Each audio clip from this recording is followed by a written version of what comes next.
All righty, let's talk severe weather. Going out to D.C., another live look at at Capitol Hill right now.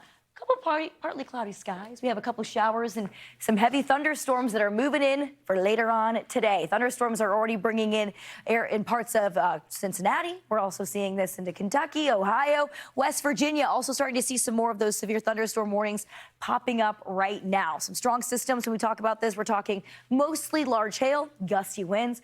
Not ruling out the possibility, though, for some tornadoes. We have a little bit of shear in the atmosphere, and what I mean by that is we have a little bit of spin as we move up with height. Those winds are turning with height in the atmosphere, so it allows for those storms to get some rotation going, and that's when we can end up seeing tornadoes. But again, it's on the lower end, but it's not zero. So looking into what we have going on in Indiana, we have a severe thunderstorm warning that's in play. We have 1 inch in diameter hail radar indicated from this system. This is going to be for Dearborn, Ohio, Ripley, and Switzerland counties there. I mean, some massive storms that are rolling through the area. We have a lot of heat and moisture available for these systems, so they got plenty of juice. Now, severe thunderstorm watch is in place for parts of Ohio, Kentucky, and West Virginia. That's going to be in play until 8 o'clock this evening Eastern time. So keep your wits about you. We have a couple more hours to go as these storms continue to track across the country. Look at the available storm energy. That's what we were talking about, the fuel for these storm systems, the heat as well as the humidity, the moisture that they utilize. And we have been warm and humid in these parts of the country. Seeing a couple of those stronger systems into parts of Kentucky. Here's this cell that's warned currently throughout the state of Kentucky and the eastern parts of the state there. But severe storm threats, level 2 out of 5 in multiple areas. We're looking into northern Kentucky right now, as well as into parts of Ohio, Illinois also getting into Indiana also getting in the action there.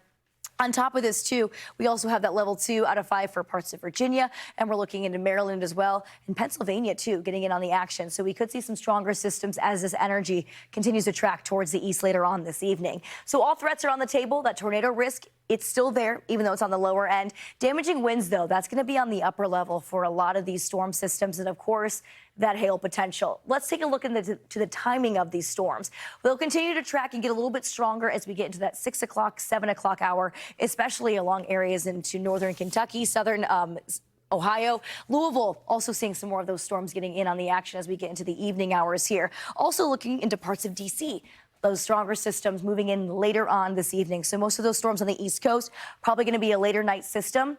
And then once we get into the overnight hours and into tomorrow morning, a lot of that threat gets on out of here. So we'll be waking up drier into your Thursday, but those roads may still be sloppy, and we could still see a couple of those isolated systems still sticking around. So just give yourself plenty of time for that morning commute as well. But those storms are also going to be tracking up towards the north a little bit as well, and this is going to be impacting that flooding. Now, it's not only going to be the rain, but believe it or not, we actually still have a little bit of snow on the ground in some areas into New York. So a little bit of that snow melt as well as the rain coming in, that's going to cause some flooding impacts. So moderate river flooding is going to be a possibility as we get into later on today and also into tomorrow morning. Looking into your Cincinnati forecast specifically, those storms start to ramp up into the 5 o'clock, 6 o'clock hour. We've already seen a couple storms trailing that area. You can see right around now we have those storm systems tracking throughout Cincinnati. This will continue to track into the early evening, and then by around 8 o'clock, 9 o'clock, most things are quiet. We still have some rain chances, maybe some stronger systems. Maybe that severe threat, though, kind of dampening down a little bit as we get into the later evening and especially into the overnight hours. Now looking into D.C. right around now, probably in the next hour or so, we're going to watch out for more of those storms ramping up. It'll be on and off throughout the rest of your evening as well, so keep your wits about you. Try and hunker down once you get out of work or out of those after-school activities.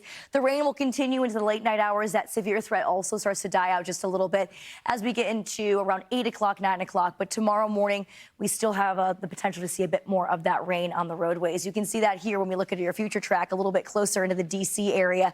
Those storms, we have multiple strong cells that could be moving on through 9 o'clock, 10 o'clock this evening. Now, again, major hail makers, that's going to be a possibility, as well as those very gusty winds. And it's been incredibly warm into the eastern part of the country, so we have plenty of fuel for these storms to get moving. You can see that here with those temperatures. We're going to be in the low 80s into Baltimore, Maryland by the time we get into still 5 o'clock, 6 o'clock. That's plenty of heat, plenty of moisture for a lot of folks, too. So we'll keep an eye on that. Just be extra careful as you move about for the rest of the day, especially into the eastern parts of the country.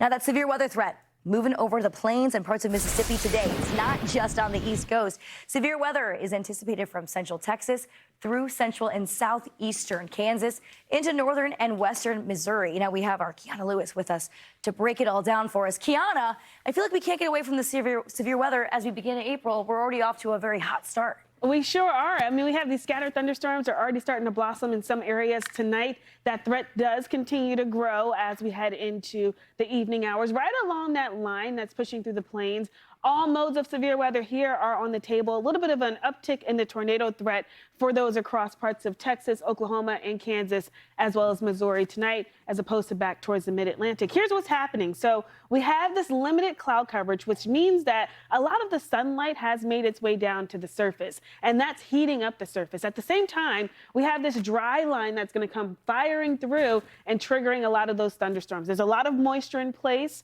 There's already going to be, that moisture and that energy that has been building through the day. So as soon as that dry line comes pushing through, triggering those thunderstorms, well, yeah, we have all modes of severe weather on the table. There's some wind shear, which is why we are in this 2 out of 5 threat for seeing tornadoes tonight. Notice that we have cities like Wichita, Oklahoma City, Joplin, and Wichita up into Kansas. Those are going to be the places that we watch going into this evening. An EF2 or greater threat is possible on the table for tonight. And then eventually this does switch over towards the overnight hours, a more linear situation that sets up, which is why we still watch this big threat for damaging winds possible, a level 3 out of 5 from Kansas City down through San Angelo in Texas. But that big zone here is where we could see some of the strongest winds, 60+ miles per hour, up to 75 overall, as that line kind of congeals into one and that big wind threat follows through. Hail is on the table here too. We could see some significant hail in the size of egg size or greater for some big cities. So this is your fair reminder, Bane, for folks here in Oklahoma down through Kansas into Texas to park the car indoors, because we do have some significant hail that could definitely do some damage.